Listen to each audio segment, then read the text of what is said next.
গুরু, আমারে মাফ করে দিও।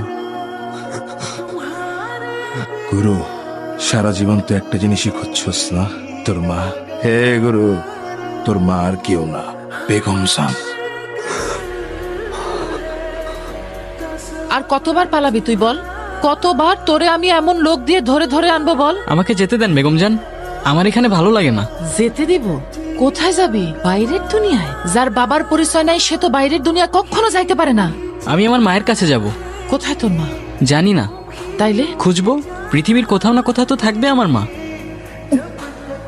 কিন্তু তোর মা তো মরে গেছে। তাহলে আমাকে বলে দিন আমার মায়ের কবরটা কোথায়, আমি আমার মায়ের কবরের পাশেই থাকবো, ওইখানেই ছোট্ট একটা ঘর বানাবো। হে তো পুরা পাগল রে। আরে বাইরের দুনিয়ায় তুই যদি যাস তোরে তো মানুষের শকুনের মতো সিরের টুকরা টুকরা করে ছুঁড়ে পালাই দিবে।